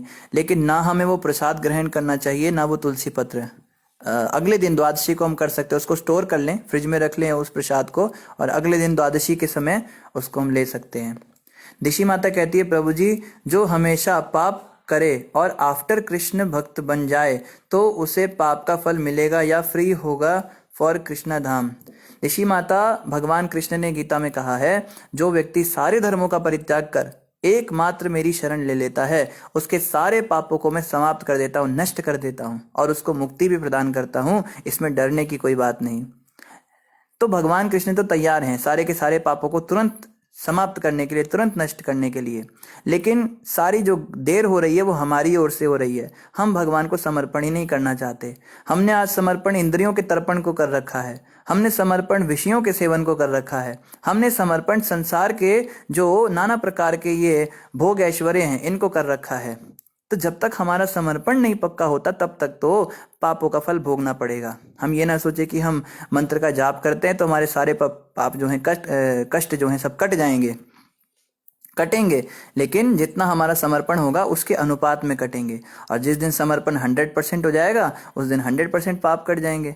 तो ये हमारे ऊपर है। जैसे जैसे हमारा समर्पण बढ़ेगा वैसे वैसे हमारे सर पे से जो ये पाप की गठड़ी है, ये इसका बोझ हल्का होना शुरू हो जाएगा। तो ऐसे होता है। ममता माता कह रही हरे कृष्णा बेटा, देश से सभी लोग छोड़ दें तो देश बदल जाए। सभी लोग छोड़ दें? अच्छा, आप कहना चाहते हो देश के सभी लोग गलत काम करना छोड़ दें तो देश बदल जाए। यही तो बात है ना माता, ये बात लोग समझते नहीं हैं। ये लोग जो हैं ये नास्तिक बने हुए हैं और पृथ्वी का शोषण कर रहे हैं। पृथ्वी का इतना शोषण हो रहा है, आज इतना शोषण हो रहा है, पृथ्वी कहाँ हमें कुछ देगी? कुछ नहीं देगी। ये ऐसे ही चलता रहेगा। करते रहो अपना ग्रीन रेवोल्यूशन, पेस्टिसाइड्स और इंजेक्शन इन्वेंट करते रहो, कुछ ना कुछ लगा रहेगा।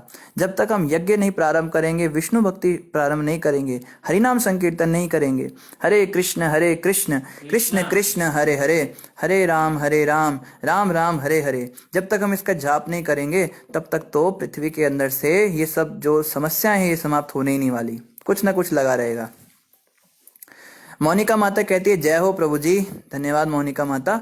लखविंदर जी आगे कहते हैं आप जैसे भक्तों की वजह से सनातन धर्म बचा हुआ है प्रभु जी, मार्गदर्शन करते रहे। लखविंदर जी, जो हमने अपने गुरुदेव से सुना है, जो हमने अन्य आचार्यों से सुना है और जो हम भागवत के अंदर अभी पढ़ रहे हैं मैत्री जी की बात, उसी को हम आगे दोहरा रहे हैं आपके सामने। तो आपका भी ये कर्तव्य है, आप भी इसको आगे बताइए। हमने जैसे सुन के आगे बताया, अब आपको पता लगा, अब आप भी इसका प्रचार कीजिए, बहुत जरूरी है। देश को बचाने के लिए, संसार को, समाज को बचाने के लिए भक्ति का प्रचार बहुत आवश्यक है। अभी छोड़िए ये सब घर बार संसार की बातें, अब लग जाइए सभी प्रचार में। कोई स्त्री है तो वो माताओं को प्रचार करे, कोई गृहस्थ है तो वो गृहस्थों को प्रचार करे, कोई अगर ब्रह्मचारी बनना चाहता है तो वो हमें संपर्क करे, वो ब्रह्मचारी बन के हजारों लोगों को प्रचार कर सकता है, सन्यासी बन सकता है। आगे जिसके पास जो कोई बच्चा है वो अपने स्कूल में प्रचार करे, अपने फ्रेंड्स को बताए भाई मैं तो नॉनवेज नहीं खाता हूँ, तुम भी मत खाया करो। आप प्रचारक बन सकते हैं, जैसे भी आप स्थिति में हो वैसे बन सकते हैं, और बहुत जरूरी है बनना जब तक, क्योंकि देखो ना, माया के तो प्रचारक सभी हैं। लोग कहते हैं ये करो, खाओ पियो, ऐश करो, सिगरेट फूको, शराब पियो, गंदे गंदे काम सिखाते हैं, लेकिन हम लोग चुपचाप बैठे दुबके बैठे रहते हैं अपने घरों में। हमें भी चाहिए हम भी निकल जाए माला लेके हाथ में और बोले तुम क्यों नहीं जपते हो, तुम भी माला जपो, तुम भी जपो। गलत चीजों का प्रचार करने में लोग कितने उत्साहित हैं, देखो गुटके पान बीड़ी सबके सामने खाते हैं, और हमें जप करने में शर्म आती है सबके सामने। हम कहते हैं प्रभु जी ऑफिस में कैसे जप करूँ, वहां तो सब लोग होते हैं।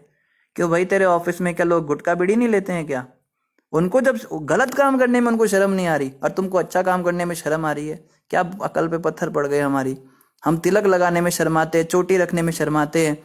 ये तो बड़ी दुर्भाग्य की बात है कि अच्छी चीजों का तो हम प्रचार करने में इतने शर्मा रहे हैं और गलत चीजों का प्रचार करने में वो लोग शर्माते नहीं। तो बहुत जरूरी है, प्रचार कीजिए और आगे बढ़िए। संगीता माता कह रही है यू आर राइट प्रभु जी। संगीता माता धन्यवाद, Bhagavatam is always right. Smriti माता कहती है हरे कृष्णा प्रभु जी, we always compare man with butter and स्त्री with fire, but what if we think स्त्री as butter and man as fire, if some cases situation is reverse. Smriti माता, स्त्री जब भी शब्द शास्त्रों में प्रयोग होता है तो उसका मतलब होता है भोग की वस्तु। पुरुष जो है स्त्री को भोग की वस्तु समझता है और स्त्री पुरुषों को भोग की वस्तु समझती है। तो स्त्रियों के लिए पुरुष स्त्री है और पुरुष के लिए स्त्री स्त्री है। इसलिए भागवत में जब भी स्त्री शब्द आए तो इसका मतलब यही समझना है, जो व्यक्ति शोषण करना चाहता है वो व्यक्ति पुरुष है और जो व्यक्ति शोषित होने वाला है वो स्त्री है, ऐसा समझना होता है। स्त्रियां भी कम नहीं है, स्त्रियां भी पुरुषों का शोषण करती हैं। वो भी आजकल पुरुष तो बल्कि कभी स्त्री जो है ना, स्त्री कभी पहल नहीं करती थी, पुरुष ही पहल करता था। पर आजकल स्त्रियां भी हंसती हैं, उनको ऐसे ऐसे कमेंट देती हैं, वो पुरुषों को उकसाती हैं गलत काम करने के लिए। तो ऐसे केस में तो बिल्कुल आपकी बात सही है कि ये अग्नि का काम कर रहा है और वो मक्खन का काम कर रही है। तो स्त्रियों को चाहिए कि वो भी अपनी मर्यादा में रहे और पुरुषों को चाहिए वो भी अपनी मर्यादा में रहे। नहीं करोगे तो भाई कोई जबरदस्ती थोड़ी ना है, करिए और करिए, नरक में जाइए, फिर कोई रोक थोड़ा ना रहा है करने के लिए। अंकित प्रभु कह रहे हैं इंद्रदेव ऐसे क्यों हैं, उनको क्यों ईर्ष्या और अहंकार और अपनी सीट से मोह है, ये सब क्यों होता है और किसी देवता को होता नहीं? अंकित प्रभु, इसको पद का मद कहते हैं। अभी आप इन बातों को नहीं समझ पाओगे, कल को अगर आपको इंद्र बना दिया ना, आप इससे भी ज्यादा नीचे और गिरी हुई हरकत कर दोगे। ये जो व्यक्ति उस पर बैठा होता है ना सीट पे, उसके अंदर आ ही जाता है। मैंने देखा, अच्छा भला भक्त था, मंदिर में नया नया ज्वाइन किया, इतना वंडरफुल डिवोटी, बिल्कुल अहंकार रहित, पूरा कोई ईर्ष्या भाव नहीं, सबसे प्रेम से हाथ जोड़ के बात करना। और जैसे ही उसको कुछ दिन हो जाते हैं, कुछ हफ्ते हो जाते हैं, वो जवाब देना शुरू कर देता है। वो ऐसी ऐसी बातें बोले, पहले तो कहेगा प्रभु जी बस हम तो आपके चरणों के सेवक हैं, हम तो पतित हैं। और जब थोड़ा सा पुराना हो जाएगा कहेगा अब तो प्रभु जी हम पतित पावन हो गए, अब तो हम आपकी पतित अवस्था को आपको पावन करने के लिए हम आए। वो फिर हम हमारा सुधार करने लगता है। और अगर उसको किसी पोजीशन पे बिठा दो, किसी पोस्ट पे बिठा दो, तो बस फिर तो देखो उसके जलवे आप। सबको कहेगा तुम ऐसा करते, तुम वैसा नहीं करते। अपने से बड़े बड़ों को भी जो है गाय भैंस की तरह वो हाँकता है। हमने अपनी आंखों से देखे ऐसे वक्त, बाद में पतन हो जाता है उसका, फिर घरों में जाता है, फिर मंदिर छोड़ना पड़ता है उसको। तो ये पद का मद होता है। जो भी व्यक्ति पोजीशन आती है उसके पास थोड़ा सा, उसके पास ये आने लगता है, संपदा आने लगती है, थोड़ा सा उसकी ख्याति बढ़ जाती है, 4-5 लोग तालियां बजा देते हैं उसको देखकर, थोड़ी उसकी सेवा की प्रशंसा हो जाती है तो दिमाग खराब हो जाता है। इंद्र तो पूरे स्वर्ग के राजा हैं, इतनी सारी अप्सराएं उनकी सेवा में विराजमान हैं, इतने सारे ये जो इंद्रदेव के चंद्र सूर्य और नक्षत्र सब के सब उनकी बात मानते हैं। तो सोचिए उनकी क्या स्थिति होती होगी। तो ये व्यक्ति विशेष की बात नहीं है, ये पोस्ट की बात है। इंद्र पोस्ट ही ऐसी है। क्लास का मॉनिटर, छोटा सा कोई मॉनिटर बन जाए, फिर देखो अच्छा भला दोस्त होगा आपको, भाई तू मेरा दोस्त है ना तो मेरा नाम मत लिखना बोर्ड पे, कहेगा तेरा तो जरूर लिखूंगा, आप देख तू, वो उसका भी दिमाग खराब हो जाता है। तो ये तो इंद्रदेव है ना, ऐसा होता है। ममता माता कह रही है हरे कृष्णा माधव गिरधर गोपाल अनंत नारायण हरे कृष्णा। धन्यवाद माता, बहुत सारे नाम ले लिया आपने भगवान के। लखविंदर जी कह रहे हैं कुछ साधु लोगों की वजह से हमारा धर्म बदनाम हो रहा है। लखविंदर जी पकड़िए ना उनको, कमेंट तो आप कर रहे बहुत अच्छा, पकड़िए उनको, पकड़ना शुरू कीजिए। जो ऐसे आपको गड़बड़ दिखते हैं ना उनको हड़काना शुरू कीजिए, उनको डांटिए, ताकि उनको लगे कि भाई मैं जो कपड़ा पहन रहा हूँ इस कपड़े की भी अब ये इज्जत नहीं करने वाले, अब ये लठ लेकर मेरे पीछे पड़ेंगे। ऐसे लोगों के पीछे पड़ जाइए, तभी तो इनको अकल आएगी कि अब सनातन धर्म दोबारा जागरूक हो रहा है। कानू थापा माता कह रही है प्रभु जी भक्तों की पहचान क्या होती है। माता जी भक्त की सबसे बड़ी पहचान ये होती है कि वो विनम्र होता है, वो कभी अपने आप को भक्त मानता ही नहीं, यही उसकी पहचान है। जो व्यक्ति अपने आप को भक्त कहता है वो तो भक्त है ही नहीं, बस। कीर्ति माता कह रही है प्रभु जी पृथ्वी माता तो भगवान की पत्नी है, तो पर उन्होंने उन्हें माँ के रूप में देखा, उसे हम कैसे समझे। कीर्ति माता जो पृथ्वी है ना वो तो विष्णु जी की पत्नी है, और पृथु महाराज जो है वो विष्णु के शक्त्यावेश अवतार होने के कारण साक्षात विष्णु ना होकर उनकी संतान, उनके पुत्र ही हैं। तो पृथ्वी के साथ उनका पति पत्नी वाला संबंध तो किसी भी हालत में नहीं है। लेकिन जब वो राजा बन गए, राजा को कहा जाता है राजा हमारा पिता होता है, तो इसलिए राजा जो है वो पृथ्वी का भी राजा ही था उस समय, तो धरती माता भी उन्हीं के राज्य में थी, तो इसलिए उन्होंने अपना पिता वाला स्वरूप उनको दिखाया। एक राजा के अंदर इंद्र का और विष्णु का और शायद सूर्य देव का भी वास होता है, तो इस कारण से वो जो राजा होते हैं वो पिता के समान होते हैं। हमारी 7 माताएं होती हैं हर व्यक्ति की, आपकी मेरी हम सब की। हम तो एक माता को कहते हैं ना मेरी माँ है मेरी माँ है, पर 6 माँओं को हम भूल ही जाते हैं, शास्त्र बताता है। एक हमारी उसमें से एक होती है राजा की पत्नी जो रानी है, उसको भी माँ गिना गया है। तो इसी भाव से जो है राजा पिता समान होते हैं, और उन्होंने पृथ्वी को बेटी समझा। एक माँ हमारी गौ माता होती है, एक माँ वो होती है जो जिसने हमें जन्म दिया, एक होती है दाई जो नर्स होती है, वो धात्री को भी माँ कहा गया है। एक होती है धरती माता, एक होती है राज पत्नी जो राजा की पत्नी रानी, वो भी माँ है। एक होती है ब्राह्मणी, जितने भी ब्राह्मण हैं उनकी पत्नियां बाय डिफॉल्ट हमारी माँ होती है। और एक गुरु पत्नी, गुरु जी की जो पत्नी है वो हम सबकी माँ होती है। तो सबकी 7 माएँ होती हैं। आप सबकी 7 माएँ, मेरी 6 माएँ हैं, क्योंकि हमारे गुरु जी ब्रह्मचारी हैं, उनकी कोई पत्नी नहीं है, तो हमारे पास 1 माँ कम है। तो ऐसा होता है। रुचि माता कह हरे कृष्णा का जाप कर रहे हैं, धन्यवाद माता जी। रेणु माता कह रही Hare Krishna amazing divine experience during the day. आप आए थे रेणु माता, हम तो मिल ही नहीं पाए आपसे, धन्यवाद आप आए, हरे कृष्णा। रेणु माता आगे कह रही है भूदेवी एंड लक्ष्मी देवी दोनों प्रभु की वाइफ हैं। जी रेणु माता, विष्णु जी की दोनों पत्नियां हैं, लेकिन पृथु महाराज जो हैं वो साक्षात विष्णु नहीं हैं, वो एक जीवात्मा है जिनको कि विष्णु जी ने विशेष शक्तियां देकर भेजा है संसार में कुछ कार्य करने के लिए। तो वो कभी भी इस बात को स्वीकार नहीं करेंगे कि ये मेरी पत्नियां हैं, वो उन्हें हमेशा माँ ही देखेंगे। एक बेटा जो है कभी भी अपनी माँ पर पत्नी वाली नजर नहीं डाल सकता, इसलिए पृथु महाराज को कितनी भी शक्ति भगवान प्रदान कर दे, लेकिन वो कभी उन्हें अपनी पत्नी के रूप में स्वीकार नहीं करने वाले। तो वैकुंठ प्रभु ने महाराज जी के आज के प्रवचन का लिंक डाल दिया है, आप सभी इसको अवश्य सुनिएगा। और वैकुंठ प्रभु ने ग्रुप का भी लिंक डाल दिया होगा, तो उसमें भी आप ज्वाइन कर सकते हैं। समृति माता आगे कह रही है, उनसे पहले डिम्पल जी ने प्रणाम कहा है, प्रभु जी आपको भी प्रणाम। समृति माता कह रही है बट इफ वी डू माला in front of everyone and apply tilak then it is taken as show off and we become egoistic. Smriti माता, अहंकार तो उस व्यक्ति को आएगा ना जो तिलक और कंठी लगा के सोचेगा मैं भक्त बन गया हूं। जो गुरु की आज्ञा के अनुसार चलते हैं उनको अहंकार कभी नहीं पकड़ सकता। जैसे हनुमान जी का इतना पराक्रम था, हनुमान जी को रामचंद्र जी ने कहा कि तुम्हारी माता सीता की खोज करके आओ, तो उन्होंने एक छलांग लगाई लंका के लिए, और रास्ते में एक एक असुरी उनके सामने आई, वो जल परी थी। एक तो सुरसा आई थी, वो अलग थी, उसने बुद्धि की परीक्षा ली। ये जो आई थी जल परी, ये जो है हनुमान जी का बॉडीली फीचर भी बहुत अट्रैक्टिव था। हनुमान जी थे एकदम, कहते हैं ना एकदम दबंग दबंग जैसे थे। तो वो बड़ी आकर्षित हुई, तो वो जो है सामने आ गई और कहती है तुमको मुझसे युद्ध करना पड़ेगा अगर तुम आगे जाना चाहते हो। तो हनुमान जी कहते हैं भाई देखो, मैं स्त्रियों पे हाथ नहीं उठाता, मैं तुमसे लड़ाई नहीं कर सकता। वो कहती है मैं जो हूँ, मैं एक असुरी हूँ, तो असुर से तुम युद्ध कर सकते हो, तुमको मुझसे युद्ध करना ही पड़ेगा, नहीं तो मैं तुम्हें आगे जाने नहीं दूंगी। तो हनुमान जी ने कहा भाई ठीक है, आजा फिर तू। तो हनुमान जी झगड़ा करने लगे, तो वो क्या कर रही है, कभी इधर चिपक रही है, कभी उधर चिपक रही है। तो हनुमान जी कहते हैं तू युद्ध कर रही है, क्या कर रही है, हटाया उसको। कहते हैं कि क्या कर रही हो ये। कहती है मैं सच सच बताऊं, मैं आपसे बड़ा प्रेम करती हूँ, मैं आपसे बड़ी अट्रैक्ट हुई, आपका, आप इतने सुंदर हो, आपकी वाणी इतनी गंभीर। हनुमान जी ने तुरंत कमर पे दोनों हाथ रखे बोले, हैं एकदम छाती तान के, मैं राम जी का सेवक हूँ, प्रभु श्री राम का सेवक जो है वो कभी इन चीजों में नहीं पड़ता है, मैं बस प्रभु श्री राम की सेवा के निमित्त हूँ।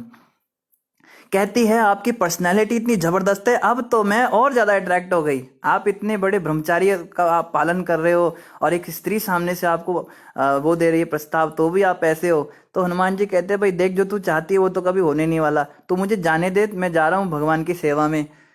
तो वहां पे वो उनको कहती है कि मैं आपको जाने दूंगी, लेकिन आप ध्यान रखिएगा कि आपके अंदर ये चीजें हैं, इससे मैं बहुत आकर्षित हुई, आपसे बड़ी प्रभावित हुई। पर हनुमान जी को कुछ लेश मात्र भी इस बात की, इसका अहंकार नहीं हो पाया। हनुमान जी ने जब लंका जलाई थी, पूंछ में आग लगा के पूरी लंका दहन करके आए थे, तो सारे के सारे जो निवासी थे वहां के, जितने, वो हाहाकार मचाने लगे।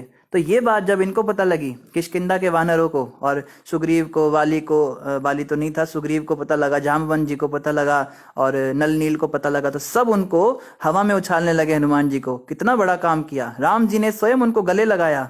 तो तब भी हनुमान जी को अहंकार नहीं आया कि मैं इतना बड़ा काम करके आ गया। तो जो व्यक्ति स्वयं को भगवान का तुच्छ सेवक समझ के कोई भी काम करे माता, उसको कभी अहंकार नहीं आएगा। अहंकार उसको आता है जो सेपरेट एजेंडा रखता है, उसको गाइड किया जा रहा है कुछ करने के लिए, पर वो अपना दिमाग लगाए कि मुझे तो ऐसा बोला, लेकिन ऐसा करने से और अच्छा हो जाएगा, अपना दिमाग लगा दिया ना। अब हनुमान जी का तो ये भाव है कि राम जी करेंगे जो करेंगे, उन्होंने बोला है तो वही करवाएंगे, हमें तो निमित्त बनाएंगे। तो जैसे जो एज इट इज फॉलो करता है, उसको कभी भी अहंकार नहीं आता माता, इस बात का हमें ध्यान रखना है। और ठीक है, और कोई प्रश्न नहीं है तो इन्हीं शब्दों के साथ आप सभी का धन्यवाद। बोलो ग्रंथराज श्रीमद् भागवतम महापुराण की जय, जगत गुरु शिला प्रभुपाद की जय, श्री गुरु महाराज की जय, गौर भक्त वृंद की जय। हरे कृष्णा, सभी को दंडवत प्रणाम। प्रभु जी